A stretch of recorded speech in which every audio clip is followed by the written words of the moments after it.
আজকে আমরা যে বিষয়টা নিয়ে কথা বলবো সেটা বেশ জটিল একটা ঐতিহাসিক বিতর্ক। হুম।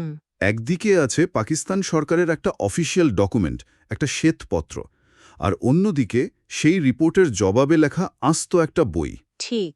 আমাদের হাতে যে বইটি আছে তার নাম পাকিস্তান সরকারের শ্বেতপত্রের উত্তর প্রথম খণ্ড। এর লেখক বিশ্ব আহমেদিয়া জামাতের তৎকালীন প্রধান হজরত মির্জা তাহের আহমেদ। তো আমরা আজকে এই বইয়ের পাতা উল্টে দেখব একটা রাষ্ট্র যখন তার নিজের নাগরিকদেরই একটা অংশের বিরুদ্ধে নামে তখন পরিস্থিতিটা ঠিক কেমন দাঁড়ায়। একদম। আর এই আলোচনাটা কিন্তু শুধু একটা ধর্মীয় সম্প্রদায়ের ইতিহাস নয়। এটা তার চেয়েও অনেক বড় একটা বিষয়। এটা হলো রাষ্ট্রীয় ক্ষমতার অপব্যবহারের একটা ক্লাসিক কেস স্টাডি। আচ্ছা। কিভাবে তথ্য আর প্রচারকে অস্ত্র হিসেবে ব্যবহার করে একটা সংখ্যালঘু জনগোষ্ঠীকে কোণঠাসা করা যায় এবং তার বিরুদ্ধে দাঁড়িয়ে শুধুমাত্র তথ্য প্রমাণ দিয়ে লড়াইটা কতটা কঠিন, এই বইটা তারই একটা জীবন্ত দলিল। তাহলে চলুন একদম গোড়া থেকে শুরু করি। এই শ্বেতপত্র আর তার জবাবে বই লেখার মতো পরিস্থিতি তৈরি হলো কিভাবে? এই বিতর্কের শুরুটা কোথায়? আসলে ব্যাপারটার শুরুটা কিন্তু আরও পেছনে। আমাদের যেতে হবে ১৯৭৪ সালে। ১৯৭৪? তখন তো জুলফিকার আলী ভুট্টোর সরকার। ঠিক। সেই সময়ে রাজনৈতিকভাবে উনি বেশ চাপের মুখে ছিলেন। আর দেশের ডানপন্থী দলগুলোকে শান্ত করতে তার একটা বড় পদক্ষেপের প্রয়োজন ছিল। সেই রাজনৈতিক প্রেক্ষাপটেই পাকিস্তানের পার্লামেন্টে একটা আইন পাশ করে আহমদিয়া সম্প্রদায়কে সাংবিধানিকভাবে অমুসলিম সংখ্যালঘু হিসেবে ঘোষণা করা হয়। আচ্ছা, তার মানে এইটা একটা রাজনৈতিক সিদ্ধান্ত ছিল। কিন্তু এর ১০ বছর পর ১৯৮৪ সালে বিষয়টা তো আরও গম্ভীর হয়ে ওঠে, তাই না? যখন জেনারেল জিয়াউল হক ক্ষমতায়। ঠিক ধরেছেন। ১৯৭৪ সালের ঘোষণাটা ছিল পরিচয়ের ওপর প্রথম আঘাত। কিন্তু আসল যে নিপীড়ন, সেটা শুরু হল ১৯৮৪ সালের ২৬শে এপ্রিল, যখন প্রেসিডেন্ট জিয়াউল হক অর্ডিন্যান্স 20 নামে একটা অধ্যাদেশ জারি করেন। ১ মিনিট, অধ্যাদেশ মানে তো এটা একটা বিশেষ আইন যা প্রেসিডেন্টের হুকুমে জারি হয়, ঠিক? তার মানে কোনো সংসদীয় বিতর্ক ছাড়াই এই নিয়মগুলো চাপিয়ে দেওয়া হয়েছিল। একদম। কোনো আলোচনা ছাড়াই এক কলমের খোঁচায় আইনটা জারি হয়ে যায়। আর এর প্রভাব ছিল মারাত্মক। কিরকম? এই অধ্যাদেশ অনুযায়ী আহমদিয়াদের নিজেদের মুসলিম বলে পরিচয় দেওয়া একটা ফৌজদারি অপরাধ হয়ে দাঁড়ায়। বলেন কি? শুধু তাই নয়, ইসলামের মৌলিক কালেমা ব্যবহার করা, নামাজের জন্য আজান দেওয়া, নিজেদের উপাসনালয়কে মসজিদ বলা, এই সব দৈনন্দিন ধর্মীয় আচারানুষ্ঠান পালন করাকেও অপরাধ হিসেবে গণ্য করা হয়। তার মানে ১৯৭৪-এ তাদের শুধু অমুসলিম বলা হয়েছিল, কিন্তু ১৯৮৪-র এই অধ্যাদেশ দিয়ে তাদের দৈনন্দিন ধর্মীয় চর্চাগুলোকেও অপরাধ বানানো হলো। এটা তো শুধু পরিচয় কেড়ে নেওয়া নয়, পরিচয়ের প্রকাশটাকেও নিষিদ্ধ করা। এক্স্যাক্টলি। আর শাস্তি ছিল ৩ বছরের জেল এবং জরিমানা। এই ভয়ঙ্কর আইনটা পাস করার পরে পাকিস্তান সরকার তাদের প্রচারণার চূড়ান্ত ধাপে যায়। তারা কাদিয়ানিয়াত ইসলামের জন্য একটি সঙ্গীন বিপদ শিরোনামে একটা শ্বেতপত্র বা হোয়াইট পেপার প্রকাশ করে। হুম। আর আমাদের হাতে থাকা এই বইটি হল সেই সরকারি অভিযোগপত্ররই একটা বিস্তারিত তথ্যভিত্তিক জবাব। লেখক অবশ্য এটাকে শ্বেতপত্র বলতে রাজি নন। কি বলেছেন তিনি? তিনি এর নাম দিয়েছেন হোয়াইট লাইজ পেপার বা মিথ্যার শ্বেতপত্র। মিথ্যার শ্বেতপত্র, বেশ জোরালো একটা কথা। চলুন তাহলে সেই অভিযোগগুলোর ভেতরে ঢোকা যাক। শ্বেতপত্রের সবচেয়ে বড় অভিযোগগুলোর একটা ছিল যে আহমদিয়া জামাত ব্রিটিশ সাম্রাজ্যবাদের সৃষ্টি। সোজা কথায় এটা নাকি ইংরেজদের পুঁতে যাওয়া একটা গাছ। এর জবাবে বইটিতে কি বলা হয়েছে? এই অভিযোগটা খণ্ডন করার জন্য বইয়ের লেখক প্রথমে তৎকালীন ভারতবর্ষের ঐতিহাসিক প্রেক্ষাপটটা তুলে ধরেছেন। সেটা কেমন? তিনি বলছেন, ব্রিটিশরা আসার আগে বিশেষ করে পাঞ্জাব অঞ্চলে শিখ শাসনামলে মুসলমানদের ধর্মীয় অবস্থা খুব শোচনীয় ছিল। অনেক মসজিদকে আস্তাবল বা অস্ত্রাগার বানানো হয়েছিল। প্রকাশ্যে আজান দেওয়া নিষিদ্ধ ছিল, ধর্মীয় স্বাধীনতা প্রায় ছিলই না। আচ্ছা। তো এই দম বন্ধ করা পরিস্থিতি থেকে ব্রিটিশদের আগমন অনেক মুসলমানের কাছেই একটা স্বস্তির নিঃশ্বাস ফেলার সুযোগ করে দিয়েছিল। তার মানে বইটির যুক্তি হলে শুধু আহমদিয়াদের প্রতিষ্ঠাতা নন, সেই সময়ের অন্য অনেক মুসলিম আলেম এবং নেতারাও ব্রিটিশ শাসনকে একরকম স্বাগত জানিয়েছিলেন। এটা তো একটা ইন্টারেস্টিং পয়েন্ট। হ্যাঁ, এবং বইটিতে এর সপক্ষে অনেক প্রমাণ হাজির করা হয়েছে। যেমন ধরুন, স্যার সৈয়দ আহমদ খান, যিনি আলিগড় আন্দোলনের প্রাণপুরুষ, তিনিও ব্রিটিশ শাসনকে মুসলমানদের জন্য একটা আশীর্বাদ মনে করতেন। তাই নাকি? এমনকি আহলে হাদিস এবং দেওবন্দি ঘরানার আলেমরাও ব্রিটিশ সরকারকে উলিল আমর বা আদেশ দেওয়ার অধিকারী শাসক বলে স্বীকার করতেন। বইটিতে মৌলানা মোহাম্মদ হুসাইন বাটালভির মতো একজন বিখ্যাত আলেমের কথা উল্লেখ করা হয়েছে, যিনি ব্রিটিশ সরকারের অধীনে পাওয়া শান্তি ও স্বাধীনতার জন্য প্রকাশ্যে প্রশংসা করেছেন। ও আচ্ছা, তার মানে বইটার মূল বক্তব্য হলো যে ধরনের কথা বা আনুগত্যের জন্য আহমদিয়াদের প্রতিষ্ঠাতাকে ইংরেজদের দালাল বলা হচ্ছে, ঠিক একই ধরনের কথা সেই সময়ে প্রায় সমস্ত মুসলিম নেতারা বলছিলেন, কারণ পরিস্থিতিটাই বেশা ছিল। ঠিক তাই। বইটির যুক্তি হল এটা একটা ঐতিহাসিক বাস্তবতা, কোনো ষড়যন্ত্র নয়। কিন্তু পরবর্তীকালে ইতিহাস থেকে বেছে বেছে শুধু মির্জা গোলাম আহম্মদের কথাগুলো তুলে এনে তাকে দেশদ্রোহী হিসেবে চিত্রিত করার চেষ্টা করা হয়েছে, অথচ বাকিদের কথা বেমালুম চেপে যাওয়া হয়েছে। কিন্তু আমার মাথায় একটা প্রশ্ন আসছে, সরকার যদি এত বড় একটা অভিযোগ আনে, তাদের তো কোনো না কোনো প্রমাণ দেখানোর কথা। শ্বেতপত্রে তারা কিসের ভিত্তিতে এই দাবিটা করেছিল? নিশ্চয়ই কিছু উদ্ধৃতি বা রেফারেন্স ছিল। খুব ভালো প্রশ্ন। হ্যাঁ, শ্বেতপত্রে কিছু বই আর আধুনিক গবেষকের উদ্ধৃতি ব্যবহার করা হয়েছিল। কিন্তু এখানেই তো আসল টুইস্ট। কিরকম? এই বইয়ের লেখক দাবি করছেন যে সেই উদ্ধৃতিগুলো হয় পুরোপুরি বানোয়াট, আর না হলে সেই নামে কোনো বই বা গবেষকের কোনো অস্তিত্বই নেই। একটা চমৎকার উদাহরণ দেওয়া হয়েছে।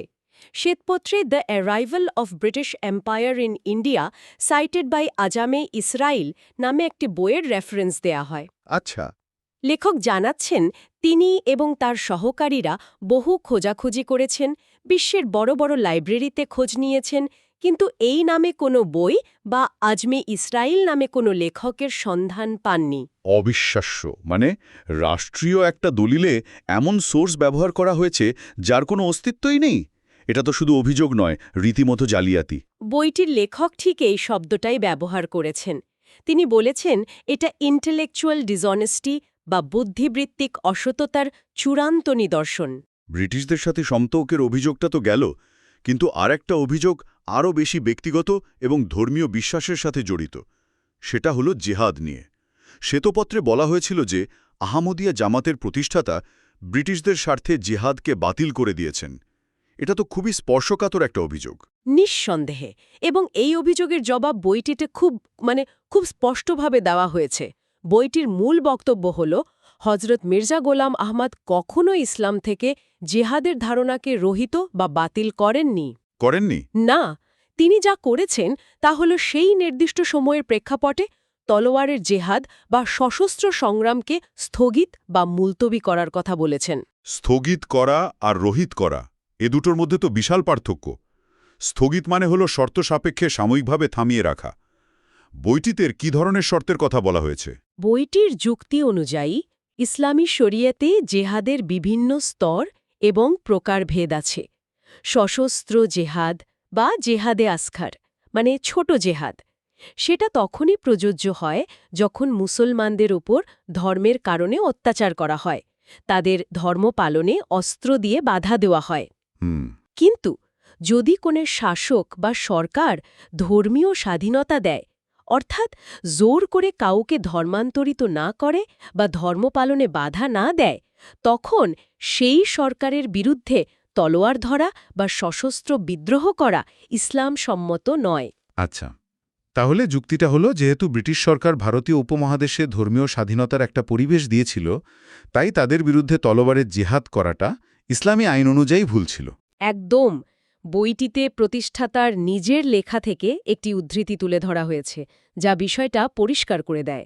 তিনি লিখেছেন, এই সরকারের বিরুদ্ধে ধর্মযুদ্ধ করা হারাম, কারণ তারা আমাদের উপর তলোয়ার চালায় না এবং ধর্মীয় বিষয়ে আমাদের স্বাধীনতায় হস্তক্ষেপ করে না, তারা কোনো ধর্মীয় যুদ্ধ করে না। সুতরাং তিনি বলছেন, যে সরকার তোমার ধর্মের বিরুদ্ধে যুদ্ধ করছে না, তার বিরুদ্ধে তুমি ধর্মযুদ্ধ করতে পারো না। তাহলে যদি তলোয়ারের জেহাদ স্থগিত থাকে, তার বদলে কোন জেহাদের কথা তিনি বলেছেন? তিনি বলেছেন, এই যুগের সবচেয়ে বড় জেহাদ হল কলমের জেহাদ। কলমের জেহাদ? হ্যাঁ, মানে যুক্তি, প্রমাণ আর শান্তিপূর্ণ প্রচারের মাধ্যমে ইসলামের সৌন্দর্য তুলে ধরা। এবং এর সাথে জেহাদে আকবর বা সর্বশ্রেষ্ঠ জেহাদের কথা বলেছেন, যা হল নিজের ভেতরের কুপ্রবৃত্তির বিরুদ্ধে সংগ্রাম, অর্থাৎ আত্মশুদ্ধির জেহাদ। আচ্ছা। তো বইটির দাবি তিনি জেহাদের ধারণাকে বাতিল করেননি, বরং সময়োপযোগী এবং কোরআনের মূল স্পিরিট অনুযায়ী ব্যাখ্যা করেছেন। আর এখানেও কি আগের মতো ব্যাপার? মানে অন্যরাও কি একই কথা বলছিলেন? ঠিক তাই, এবং এখানেও আগের অভিযোগের মতোই একটা গুরুত্বপূর্ণ বিষয় তুলে ধরা হয়েছে।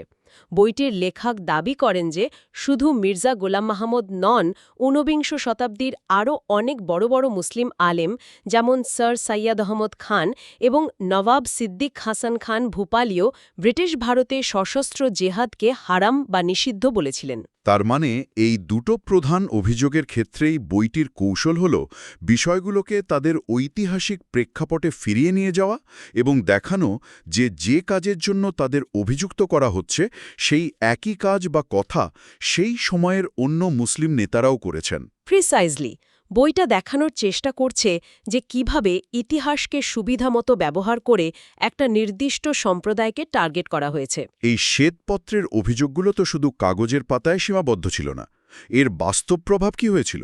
বইটি থেকে কি সেই সময়ের নিপীড়নের কোনো চিত্র পাওয়া যায়? হ্যাঁ, এবং সেই চিত্রটা বেশ ভয়াবহ। বইটি বলছে এই শ্বেতপত্র প্রকাশের পর রাষ্ট্রীয় মদতে সাধারণ মানুষের মধ্যে আহমদিয়াদের বিরুদ্ধে ঘৃণা চরম পর্যায়ে পৌঁছায়। যেমন আসসালামু আলাইকুম বলার অপরাধে মানুষকে জেলে পাঠানো হয়েছে, তাদের দোকানপাট ঘরবাড়ি লুট করা হয়েছে, আগুন লাগিয়ে দেওয়া হয়েছে, এমনকি অনেককে হত্যাও করা হয়েছে। রাষ্ট্রীয় প্রচারযন্ত্র অর্থাৎ টিভি, রেডিও, সংবাদপত্র সবকিছু ব্যবহার করে একটা বিদ্বেষের পরিবেশ তৈরি করা হয়েছিল। কিন্তু একটা দেশের সরকার নিজের নাগরিকদের বিরুদ্ধে এমনটা কেন করবে? জেনারেল জিয়াউল হকের সরকারের শেষ উদ্দেশ্যটা কি ছিল? বইটির বিশ্লেষণ অনুযায়ী এর পেছনে ছিল সুস্পষ্ট রাজনৈতিক উদ্দেশ্য। জেনারেল জিয়াউল হক একজন সামরিক স্বৈরাশাসক ছিলেন, যিনি ইসলামকে ব্যবহার করে তার শাসনকে বৈধতা দেওয়ার চেষ্টা করছিলেন। দেশের মৌলবাদী এবং কট্টরপন্থী শক্তিগুলোকে হাতে রাখার জন্য তার একটা কমন এনিমি বা সাধারণ শত্রুর দরকার ছিল। আহমদিয়াদের ইসলামের শত্রু এবং দেশদ্রোহী হিসেবে চিত্রিত করে সাধারণ ধর্মপ্রাণ মানুষের সমর্থন আদায় করা এবং নিজের ক্ষমতাকে দীর্ঘস্থায়ী করা ছিল একটা সহজ রাজনৈতিক কৌশল। এটা একটা ক্লাসিক স্কেপগোটিংয়ের উদাহরণ। তাহলে এই বইটি শেষ পর্যন্ত কি বার্তা দিচ্ছে? এটা কি শুধু নিজেদের নির্দোষ প্রমাণের একটি চেষ্টা? না, এটা শুধু অভিযোগ খণ্ডন করার বই নয়, এর মূল বার্তাটা আরও গভীর। বইটি দেখানোর চেষ্টা করেছে যে কিভাবে রাষ্ট্রীয় প্রোপাগান্ডা একটা গোটা সম্প্রদায়কে প্রথমে অন্য বানায়, তারপর ধীরে ধীরে তাদের সব ধরনের নাগরিক এবং মানবিক অধিকার কেড়ে নেয়। ঠিক। এটা শুধু পাকিস্তানের ঘটনা নয়, এটা যে কোনো দেশে যে কোনো সংখ্যালঘু গোষ্ঠীর সাথে ঘটতে পারে। তাই এই বইটি শুধু একটি সম্প্রদায়ের আর্তনাদ নয়, এটি রাষ্ট্রীয় নিপীড়নের বিরুদ্ধে একটি ঐতিহাসিক সতর্ক বার্তাও বটে। সত্যি, এখানে ইতিহাস, ধর্ম আর ক্ষমতার রাজনীতির এক জটিল আর বিষাক্ত মিশ্রণ দেখতে পাচ্ছি আমরা।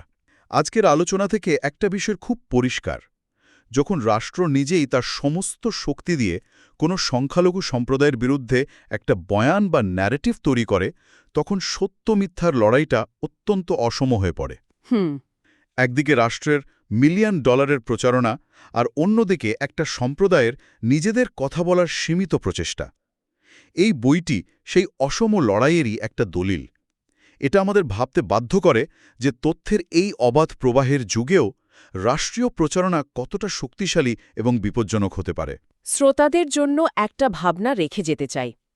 যখন একটি জনগোষ্ঠীর পরিচয়, বিশ্বাস এবং দেশপ্রেমকে রাষ্ট্রীয়ভাবে প্রশ্নবিদ্ধ করা হয় এবং সেই বয়ান প্রজন্মের পর প্রজন্ম ধরে প্রচার করা হয়, তখন শুধুমাত্র যুক্তি, তথ্য আর ঐতিহাসিক প্রমাণ দিয়ে সেই গভীরভাবে প্রথিত বিদ্বেষকে মোকাবেলা করা কতটা সম্ভব? এই অসম লড়াইয়ে সত্যের জয় কি আদৌ হয়?